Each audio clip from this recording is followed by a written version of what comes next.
नमस्कार दोस्तों, आज हम पढ़ेंगे अध्याय तीसरा बहुपद पॉलिनोमियल्स, उसके प्रश्नमाला 3.1, जिसमें पहला क्वेश्चन आपको दिया गया है कि निम्न द्विघात बहुपदों के शून्य ज्ञात कीजिए और शून्य तथा गुणांकों के बीच संबंध की सत्यता की जांच भी करनी है। सबसे पहले तो हमें कोई भी द्विघात बहुपद दिया गया, द्विघात मतलब दो घात वाला, एक्स वाला, ये इन तरह दो घात वाला कोई बहुपद होगा। तो इसके देखो तीन पद हो गए, एक तो एक्स स्क्वायर वाला, एक एक्स वाला, एक अचर पद। यहाँ पे अचर पद नहीं है, उसको हम जीरो लेंगे। इसी तरह एक द्विघात बहुपद है, उसके शून्य ज्ञात करने और फिर बाद में शून्य व गुणांकों के बीच संबंध की सत्यता की जांच करनी है। ठीक है, तो शून्य ज्ञात करने के लिए हमारे पास कोई भी फंक्शन होता है एक्स का, जैसे बहुपद है एफ एक्स का, उसको जीरो के बराबर। इसी तरह ये बहुपद है, इसको हम जीरो के बराबर रखेंगे। जीरो के बराबर रखा। अब हमें कॉमन लेना, तो यहाँ पे देखो दो पद ही है, तो इसमें हम कॉमन ले सकते हैं। यहाँ पे 4 कॉमन है, 4 इसमें भी है और 8 यहाँ पे है, तो 4 का भाग दोनों में जाता है, 4 कॉमन हो गए। यहाँ पे एक्स स्क्वायर है और यहाँ पे एक्स है, तो 4x हमारे हो जाएंगे कॉमन। शून्य के लिए सबसे पहले देखो मैं यहाँ लिख लेता हूँ, शून्य के लिए बहुपद को जीरो के बराबर लिखना पड़ता है, फिर बाद में निकाला जाता है। 4x कॉमन ले लिया, यहाँ पे बचा इसके अंदर x। 4x कॉमन लेने का मतलब इसमें 4x का भाग दे दिया, x बचा। 4x कॉमन का इसमें 8x में भाग दे दिया, x से x कट गया, 4 का भाग 8 में गया 2 बार। ठीक है, इसी तरह देखो या तो ये जीरो या ये जीरो, क्योंकि दोनों बहुपद गुणनखंड में है, तो हम लिख सकते हैं या तो 4x = 0 या x + 2 = 0। यदि 4x = 0 है तो x का मान हमारे 0/4 = 0, तो x का मान हमारे लिए 0 आया। और यहाँ पे x + 2 = 0 है, तो यहाँ x 2 को उस तरफ भेजा -2, तो हमारे एक बहुपद आ गया x - 2। ये दोनों हमारे शून्य का आ गए। देखो x का मान 0 है और एक x - 2। तो देखो हमें शून्यकों का योग और शून्यकों का गुणनफल करना है। इन्होंने बोला शून्यकों व गुणांकों के बीच संबंध की सत्यता की जांच। तो देखो सबसे पहले हम शून्यकों का योग हमारे पास यहाँ पे ये शून्यक है, एक तो 0 है और एक प्लस के -2 है। 0 और -2 को हमने जोड़ा यहाँ पे, तो ये हो गए -2। फिर हम करेंगे शून्यकों का गुणनफल।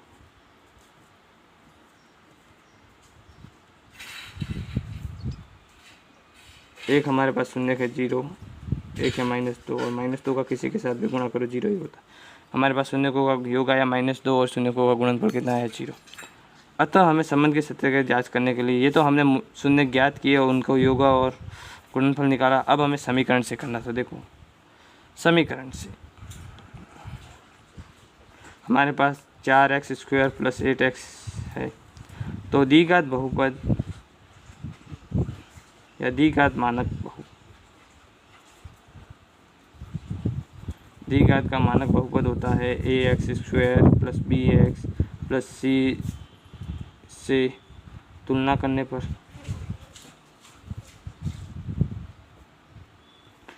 इससे तुलना करेंगे तो a का मान हमारे पास 4 आ जाएगा।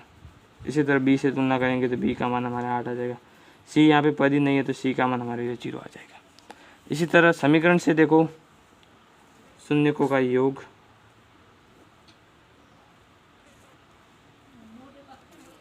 और शून्यकों,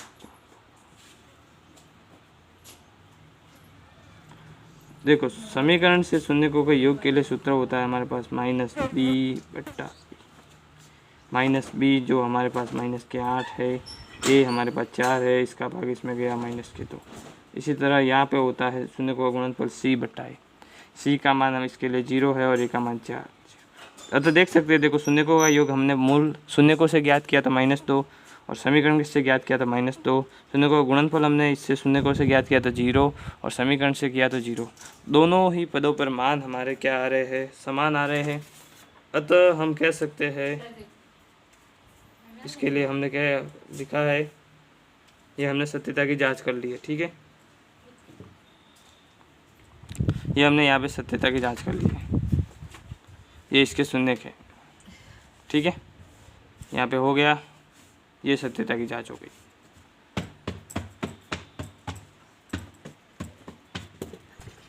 अतः देखो यहाँ पे -2, यहाँ -2, ये 0 और 0, तो अतः लिख सकते हैं, अतः शून्य को तथा गुणांकों के बीच संबंध सत्य है।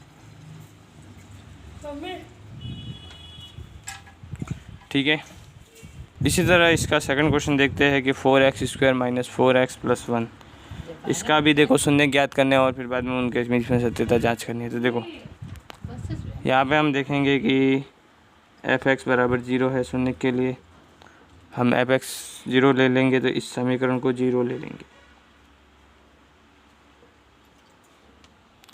अब देखो इसमें आप ध्यान से देख सकते हो कि इसके देखो 3 पद है, इसके टुकड़े करना अलग है।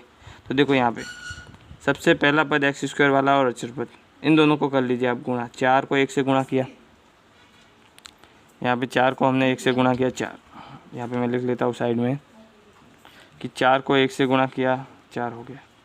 अब यहाँ पे दूसरा ये b वाला पद है वो है -4। तो ऐसे दो पद बताइए, ऐसी दो संख्या बताइए जिनका योग करने पर तो -4 आए और गुणा करने पर 4। ऐसी दो संख्या जिनका योग करने पर -4 आए और गुणा करने पर, ये है हमारे a × c और ये समझ लो कि b, ये a c ये b है।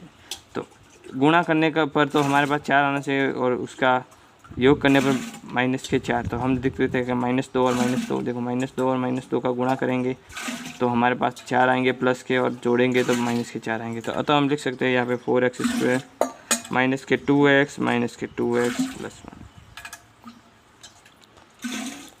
हम दो पदों से कॉमन लेंगे,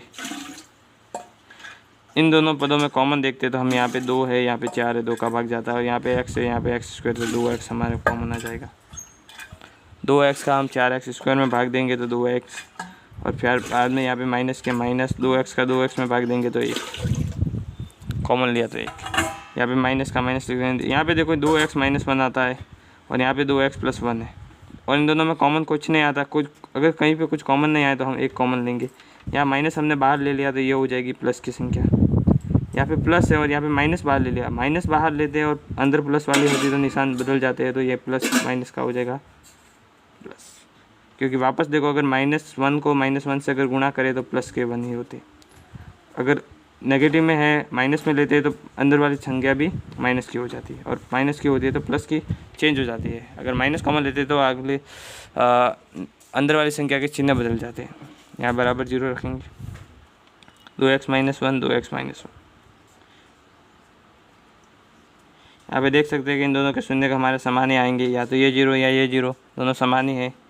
2x -0 ये भी 0 के बराबर, और 2x -1 ये भी 0 के बराबर। तो यहाँ पे देखो -1 उधर चला जाएगा, प्लस का हो जाएगा, तो x बराबर 1/2, ये पहला शून्य का है इसका।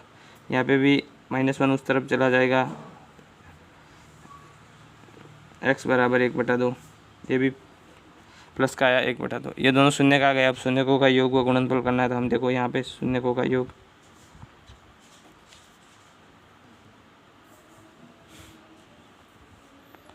देख सकते हैं आप शून्यकों का योग 1/2 + 1/2, 1/2 1/2, 2 कॉमन आया, लिया लसब आया तो 2 प्लस का 1 इधर लिखा और 1 यहाँ आ जाएगा, 2/2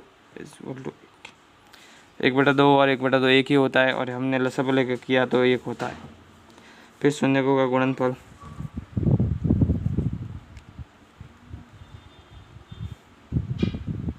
तो 1/2 को हमने 1/2 से गुणा किया 1/4। ठीक है, देख सकते हैं आप। अब समीकरण से हमें ज्ञात करना है। अब देख सकते हैं समीकरण है हमारे पास 4x² - 4x + 1 द्विघात मानक बहुपद ax² + bx + c से तुलना करने पर, तो देखो तुलना करने पर हमारे पास a का मान आ जाएगा। देखो यहाँ x² से गुणा a है, यहाँ पे x² से गुणा 4 है, यहाँ पे x से गुणा b है, तो यहाँ पे x से गुणा -4 है, और यहाँ पे c का मान c यहाँ पे 1, a b c तीनों के मान आ गए। समीकरण से हमने शून्यकों का योग और गुणनफल के लिए सूत्र लिखे थे। शून्यकों का योग, उसके लिए सूत्र था हमारे पास -b/a, माइनस है और पहले से -b है, माइनस का तो सूत्र में लगाया, और b माइनस पहले से 4 है, a का भाग 4, माइनस माइनस प्लस हो जाता है, और 4 में 4 का भाग गया 1, उसमें भी हमारा 1 आया था, यहाँ पे भी 1 आया। उसी तरह शून्यकों का गुणनफल,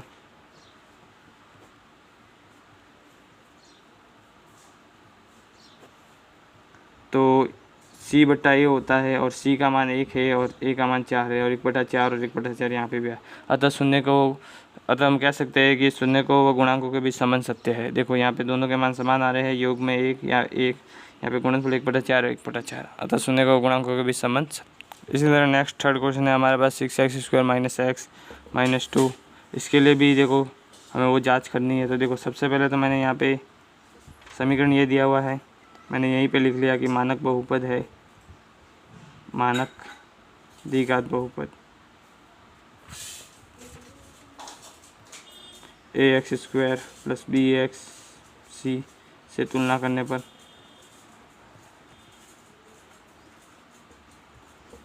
तो a का मान हमारे लिए आ जाएगा 6, b का मान आ जाएगा -1 और c का मान आ जाएगा -2।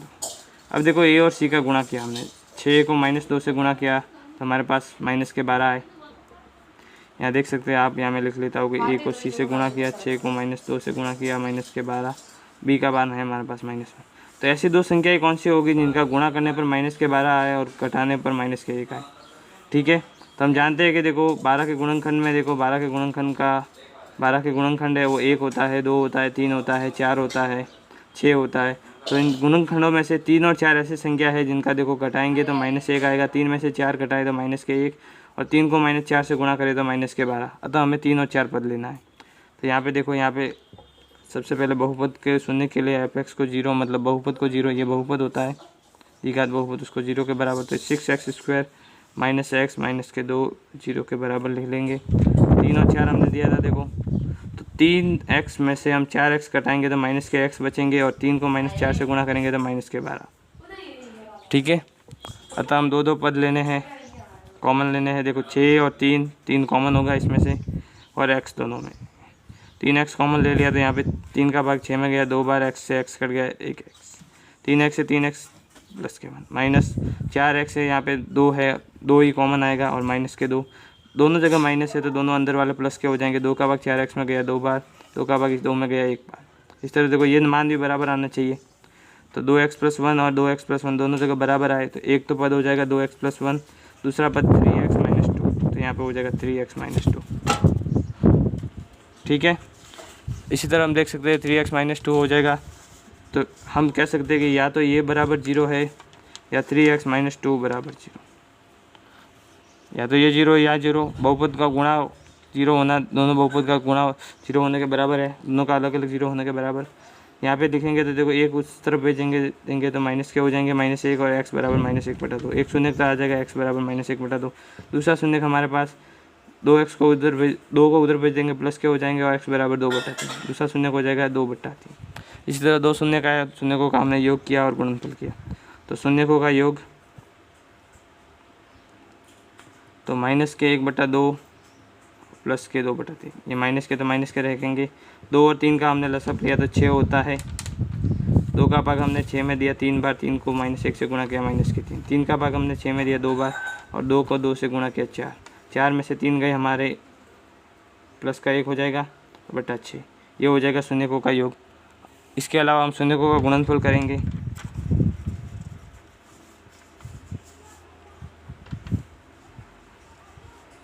तो देखो यहाँ देख सकते हो कि 1/2 का गुणा 2/3 से, यहाँ देख सकते हो कि 2 से 2 कट जाएंगे तो -1/3 बच जाएंगे, ये हो जाएगा शून्यकों का गुणनफल। इस तरह हम समीकरण से वापस इनके संबंध की सत्यता की जांच करनी है। तो देखो समीकरण में हमने, हमारे पास a, b और c तीनों ज्ञात है, a, b, c हमारे पास तीनों ज्ञात है, तो हम क्या करेंगे, शून्यकों का योग। उसके लिए हमारे पास सूत्र है शून्यकों का योग के लिए -b/a, तो यहाँ पे -b/a है, माइनस पहले से है और -1 b है और a का मान 6 है, तो माइनस माइनस प्लस हो जाएगा 1/6। उसी तरह हमें शून्यकों का गुणनफल करना है,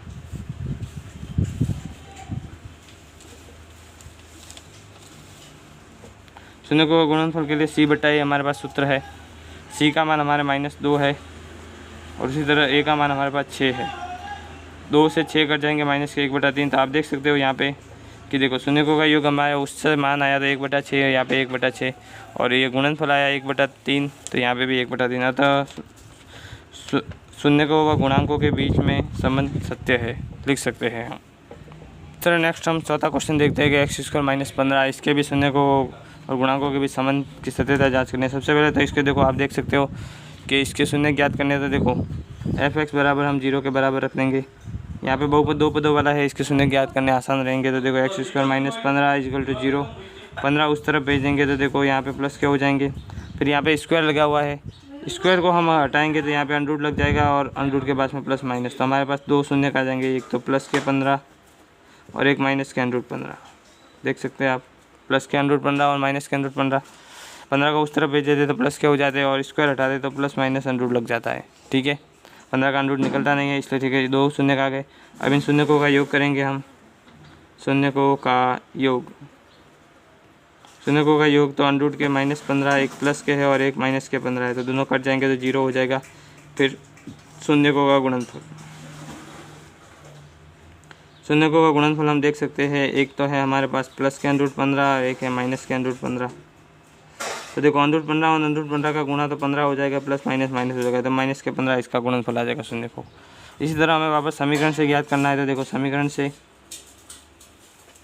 आगे नेक्स्ट समीकरण से, तो यहाँ पे देखो एक्स स्क्वायर माइनस 15 हमारे पास समीकरण है और द्विघात बहुपद का मानक द्विघात बहुपद है, मानक द्विघात बहुपद वो हमारे पास है a x square plus b x plus c से तुलना करने पर,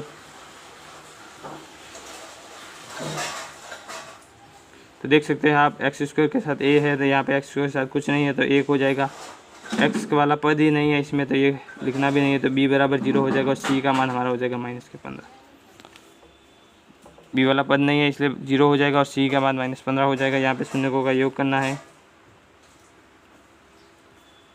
योग में हमारे पता है कि माइनस बी बट्टा ए है, बी का मान हमारे लिए 0 है और ए का मान 1 है, तो 0 हो जाएगा इसका, इसमें भी 0 आया और इसमें भी 0 आया, देख सकते हैं आप।